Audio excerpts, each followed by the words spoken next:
Hi, my name is Luci Carey and I'm a lecturer in commercial law at the University of Aberdeen. So my area of expertise is maritime law, specifically shipping and private international aspects of maritime law. I'm particularly lucky to be able to teach this course at the University of Aberdeen, and I believe we're one of the few universities to offer this at undergraduate and postgraduate level. My name is Lennan.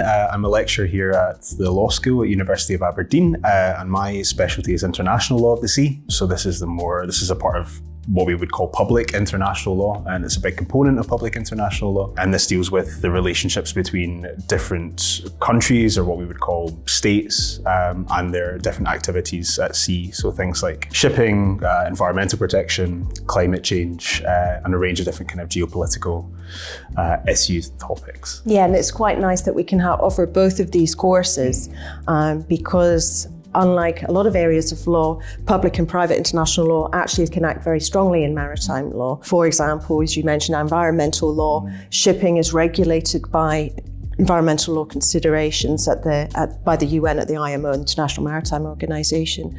So they intersect really well together. Yeah, and I think we're lucky again in Aberdeen to have this kind of marriage between the public and the private, as you say. I think there's only a handful of law schools that really offer both this maritime law, so the private aspect of activities at sea, and then law of the sea as well. And of course you have the option to do both the public aspect of this and the private aspect at an undergraduate level. I think that's quite almost unique or potentially unique to Aberdeen. I suppose another thing is that a lot of people would refer to, or a lot of people would consider maritime law and law of the sea to be a sort of niche area, when in fact, if we think about the fact the ocean covers 70% of the planet, 90% of, 80 to 90% of global trade, well, it varies from year to year, but usually sits between 80 and 90% of global trade is carried by sea.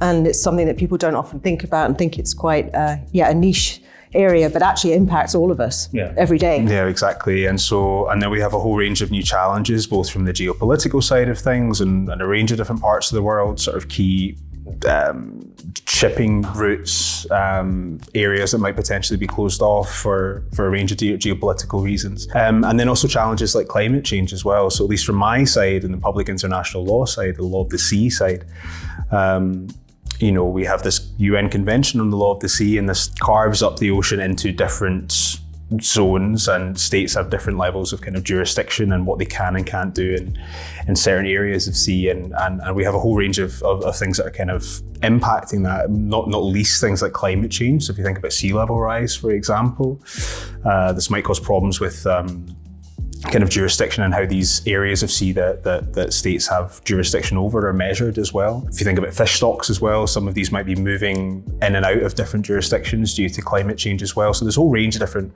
kind of challenges with law of the sea that are really pertinent, and I think it's a really useful thing to learn about when you have a legal education. Well, yeah, and that just ties in because obviously you've mentioned the Law of the Sea Convention, the United Nations Convention, the Law of the Sea, and that is the one that actually requires states to provide registry. They have a registry of ships, so the ships that are plying the global trade, carrying it around the world, have to be registered because of the United Nations Convention on the Law of the Sea. They have to fly a flag so that countries know which country that ship is from, and they're not always from that actual country. So we have something called flags of convenience, which is quite an interesting thing to consider as well. And this is where this intersection between the public and private comes in, which is quite unusual. I think that's important. And then, as we know, under the Law of the Sea, each ship only has one flag, has one nationality.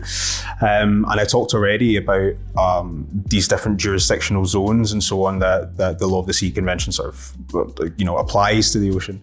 But then, of course, we've got the high seas as well. And so some of you might be familiar with that too. And these are often referred to as lawless. This isn't the case. There is laws applicable to the high seas.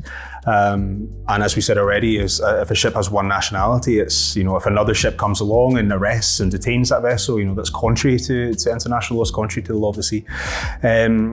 things like piracy as well, all these things that people might get excited about. You can learn about these things here at Aberdeen as well. So yes, because piracy actually is still hugely relevant. I mean, people I think are quite surprised by that. They also have Pirates of the Caribbean, but actually piracy is alive and well, and it's happening right now. It will be happening, and it can be affecting the seafarers that are working on these ships.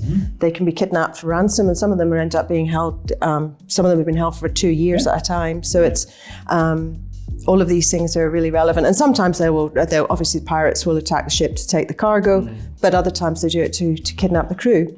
Let's talk careers.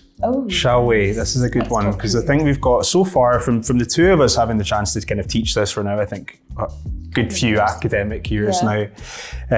We've seen a lot of students get really excited about the law in the maritime space, often starting with law of the sea and then kind of moving into shipping law, and using a lot of the critical thinking skills that they've got from other courses and then applying them to the maritime sector. And I think that's something that's really cool. Now, with the law of the sea side of things, because it's public international law, there's lots of opportunities that one can have either in government or at the United Nations level, for example, or other international organizations. But then more with the maritime side of things, this is more where if you really wanted to work in a law firm, for example, there's lots of law firms in Aberdeen that do maritime law, London, Edinburgh, all these kind of places, and then of course anywhere else in the world. Because of course, Aberdeen obviously is famous for its energy.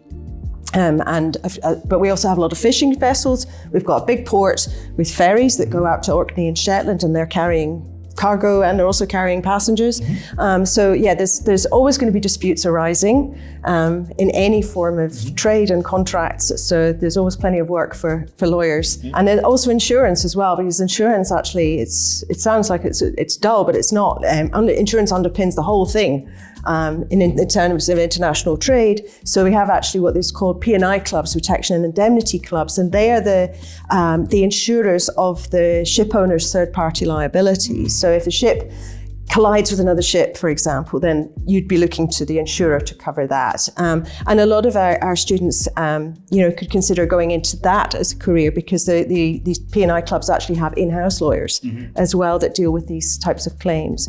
So there's plenty of work. Yeah, absolutely. And I think all of this stuff is on our doorstep in Aberdeen. So it's maritime stuff, as you said already, the harbours, ports, ferries, the marine environments, energy, all this sort of stuff. You can see dolphins in the harbour, for example. There's laws applicable to them under the law of the sea. And because all of this is on our doorstep, I think your legal education here should reflect that. And I think it's unique to this space as well. So something that already kind of complements our kind of strength in energy law, as well as this kind of maritime legal education that we can provide for you. So I think that's... even some of our classrooms, you can actually look out the window and see the ships. Yeah. So it's... Not dolphins all the time. Not from that, not always.